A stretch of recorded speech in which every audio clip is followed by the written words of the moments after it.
Alabama versus Indiana, Rose Bowl, Thursday, New Year's Day, 4 p.m. Eastern time. The weather is going to be horrible for this game. I hate to be the bearer of bad news. This is like Joel Klatt's worst nightmare. Klatt's one of the Rose Bowl truthers.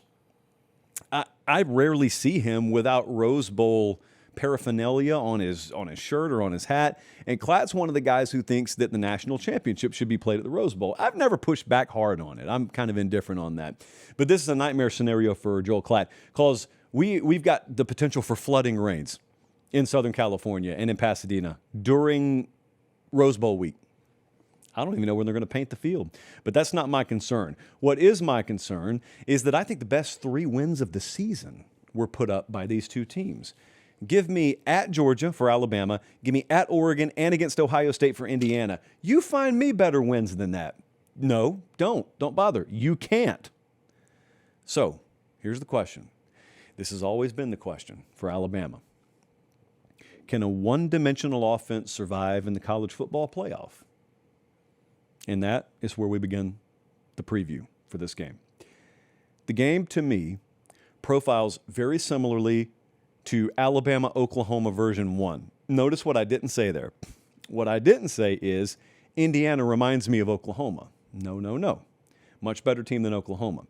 When you're looking at matchups, specifically when you're looking at how Alabama matches up with, fill in the blank, in this case, Indiana, it reminds me of how that Bama-Oklahoma game profiled.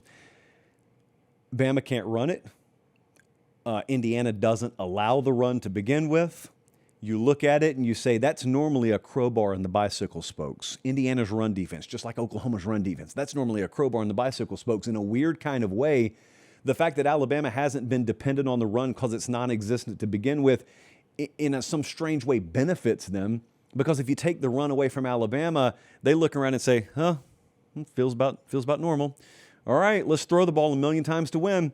And then the tightrope walk commences. And if Alabama completes a precision-based tightrope walk, i.e., if Ty Simpson is given time and he makes good decisions and they move the chains on 3rd down, they can beat you and put up 42 rushing yards in the process. All that stuff has to go right. So that was the Oklahoma game the first time around. And to an extent, the second time around as well. It's just they kind of waited until midway through the second quarter to crank it up the second time around. But that's kind of what's got to happen against Indiana. Now, I really do wonder, like, they get Jam Miller back and Kevin Riley's back, which is a little different skill set. I don't doubt Ryan Grubb's going to try and run the ball. They handed the ball off to Jeremy Bernard last game, I think I saw. So I don't doubt that they'll try and do it. At the very least, you have to maintain some semblance of commitment to it. Otherwise, defenses just watch you truly become one-dimensional, and then you're kind of cooked. I remember, though, both times in those Oklahoma games, Ty Simpson had a fair amount of success. The first game came with turnovers mixed in, and Alabama lost. The second time, not as many yards through the air, but plenty enough, and kind of found his groove late. They didn't turn the ball over, and they won, which is kind of how I expect this game to go. So how fine can Alabama execute the tightrope walk?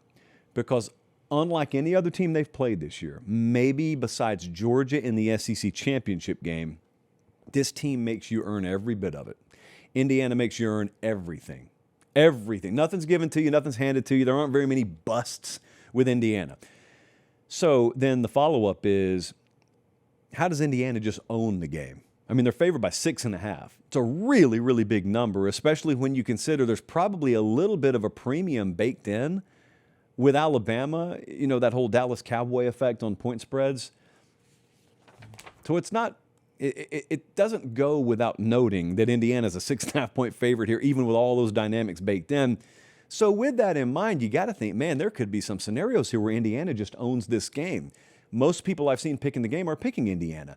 Well, why? Well, probably because they've watched them dominate all year, or they've watched them be pretty thorough in their effort all year. Alabama's been hot, cold, up, down. Very, very recently in your mind, you watched Alabama get just completely and totally shut down against Georgia, and you watched the Oklahoma game essentially look like the 5th quarter of the Georgia game before Alabama kind of responded. But you still think to yourself, man, Indiana's never had to do that. They don't have to come back from down 17 because they don't get down. They get you down. And the one time they did have to come from behind, they did it miraculously on the road against Penn State. So how Indiana dominates this game is threefold. Number one, just keep doing what you've done all year in terms of pressure. Hey, do me one favor right here. Look down. Are you subscribed to the channel? If you are, thank you. If you're not, please click subscribe. It helps us keep the show free and free of corporate interference. All right, that's it for me. Back to the clip. You're going to notice with all three things I say here, it's just an extension of Indiana continuing to do what they've done all year. So number one, just keep getting pressure on the quarterback. Alabama's offensive line's been under heavy scrutiny all year. They will, yet again in this game, an alarming amount of free rushers at times, have a shot at Ty Simpson. Probably frown upon that if you're trying to pick Alabama to win this game. Number two, Indiana just needs to run the ball effectively, like they have all year. They're 10th in the country in that category. Alabama, good against the run, probably not elite, top three against the run. They've been plenty good enough there. But then again, they hadn't faced many teams like Indiana. And number three, Indiana needs to own third down, ... like they've done all year. They are number one in the country in third down efficiency. I remember in the Oklahoma game, the first half, there was a stretch where I thought John Mateer on third down was going to end up being the padlock stat of the game. Remember, he started and had a stretch where he was 5 of 7 on third down. And Oklahoma kept moving the chains, and then Alabama came back, and it kind of buried a lot of what would have been really, really key stat categories for Oklahoma. Well, Fernando Mendoza is better than John Mateer, and this wide receiver core is better than what Oklahoma put on the field. And if they get rolling on third down, I'm not sure that there's just this snap of the fingers adjustment by Kane Womack that completely shuts Indiana down like they did Oklahoma. So those are the three ways, or any combination of those, by which Indiana kind of just takes the game over, and they probably don't win 42-10, but it becomes one of those games that you look and you say, I mean, it's a two-possession game, but it feels so much worse. Plus, it may be raining. Just some other things to think about here. The loss of Stephen Daly is a really big deal for Indiana. You go back and watch their games, specifically second half of the season, and number 8's in the backfield consistently. One of maybe the most disruptive players in their big games that I saw. And to think that they're all of a sudden just without him, and they haven't played a game without him. They hadn't even played a series without him because he got injured in post-game celebration in the Big Ten championship game. Look, I respect the heck out of Indiana, but there is no program, there's no team in the country now that just has the kind of depth where you lose those kinds of players and say, oh, all right, next man up. Yeah, next man up is your approach. There will be a drop-off there. Now, the question is, cumulatively, does that unit step up to where you look at the drop-off and you say, man, I didn't really even notice it in the game? And I'll give you a really good parallel. Alabama fans will know what I'm talking about here. Remember the SEC championship game? Georgia comes in there without their starting center. And it's made to be a huge deal. I thought it was a huge deal. And then I found myself in the fourth quarter saying, oh, man, you know what I hadn't even thought about? Drew Bobo's out in this game because it didn't matter. Georgia made it a non-factor. So if Brian Haynes and that Indiana defensive staff can make this guy being out a non-factor, I already voted for him for the Broyles Award, but I would like to double down on my vote if he's able to do that. So him being out's a big deal, really big deal. LT Overton returning for Alabama, I think, is a really big deal. And the thing to remember about Overton is he's not coming back from injury. He's coming back from, I don't know how best to describe this, medical-based issues, but that didn't have anything to do with his legs, knees, ankles, arms, pec, nothing like that. Normally, when you get a guy from the defensive or even offensive line, but specifically defensive front guys, when they come back, they're out of game shape, and you got to work them back in, and they'll give you 18 to 20 snaps maybe. I don't expect that from Overton. I expect him to be a full wire-to-wire player in this game. But I remember talking to someone close to the Alabama program coming out of the Georgia game, and they were looking at the health situation. And they were like, we're going to get some guys back for the Oklahoma game. If we can get through the Oklahoma game and get that extra 12 days, that's when we'll feel really good. They got through the Oklahoma game, and they got the 12 extra days, and now you get Overton back, but you get a more healthy Jam Miller. You get a more healthy Josh Cuevas. They're like shockingly as healthy as they've been since the early portion of the season. Normally works the opposite way, but Oregon and Alabama are two teams where that could be happening for them, which is good for them because everything gets earned against Indiana. I was listening to Curt Cignetti talk earlier today, and someone asked him, well, what's the magic? Like, what's the secret here? And he just kind of looked through the guy and said, well, there's no secret. Just, discipline. A lot of things that people think are cliches or coach speak, it's actually how Curt Cignetti has built Indiana. Well, part of that is just assignment sound, doing your job. They don't give away things. Indiana fans are not familiar, at least the last year or two, with watching their games and seeing these egregious busts and lack of focus and missed assignments. Teams may score on them. They may even lose a game every now and then, but it's because you quite literally reached in and took it. They're not handing you anything. You don't accidentally beat Indiana. You don't benefit from them shooting themselves in the foot. So I saw someone earlier today say something that I, on the surface, agreed with, but then I thought about it more, and I don't know if this is true. I'm going to read you the quote. Quote from an anonymous source earlier today. It doesn't take a Herculean effort to beat Indiana.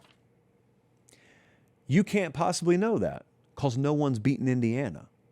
It doesn't take a Herculean effort to be in a close game with them. A few teams have done it. Iowa did it. Penn State did it. Ohio State did it. Yeah, a few teams have done that. None of them beat them, though. So respectfully to the anonymous source, you have no clue what it takes to beat Indiana. You know what it takes to be in a game with them. But there's a big difference with these teams that are made of the right stuff. There's a big difference in playing them close versus beating them. Think about Kalen DeBoer's Washington team a couple of years ago. Like everyone on their schedule played them close, and yet no one beat them. So what kind of effort did it take to beat them? Well, you didn't find out until Michigan did it at the end of the season. That's the kind of effort that it took. So what kind of effort does it take to beat Indiana? I got no clue because no one's done it yet. I've got thoughts, but I really don't know. No one's done it yet. So I actually disagree with that statement. It may take a heck of a lot. It may take more than any team in the country possesses to beat Indiana. Or Alabama may be made of the right stuff and they go beat them in Pasadena. There is a chance, and I'm going to get to the prediction in just a second. There is a chance that Oklahoma game did something to Alabama. Now, there's another chance, and that is that Bama just beat a more flawed team, and they're on borrowed time, and then Indiana's going to knock them out, and afterwards we'll say, you know what, that just goes to show you, if you can't run the ball, you're not going to win a national championship. Absolutely could be the case. Or it could be that had Alabama stumbled to a 23-19 win over Oklahoma, they'd be ripe to be punched out right now.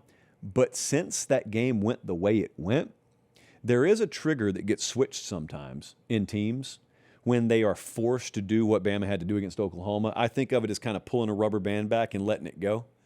The rubber band moment, maybe that happened for Alabama. Let's take a look at what the model thinks. Really big differential with what the model thinks and what FanDuel has right now. FanDuel's got Indiana minus 6.5. Our internal model has Indiana minus 3.5. And let me tell you, friends, I've got it closer than that. Nobody. I looked at a graphic earlier today. No one had Alabama. I know how that feels because I was part of the crowd last week. I picked Oklahoma. I was part of the crowd. And apparently the crowd's going the same way this week. I'm not going with them this week. I believe that Oklahoma game did something to Alabama. So if no one else wants to, I'll just venture out on that branch all by myself. I will take Alabama to go out to Pasadena and be the one that beats Indiana this year. And I think it's going to be because Ty Simpson has a very, very efficient day. I think they're much better than 2 of 12 on third down. So a lot of the critical metrics that Indiana has dominated, Indiana's probably still pretty good in. I just think Bama's going to be pretty good there as well. And I think that probably the unsung name nationally for Alabama so far this year, that being Kane Womack, ends up being a big difference here. That's the defensive coordinator for those unfamiliar, and why Alabama gets this done. So I'll take Alabama to win if no one else will.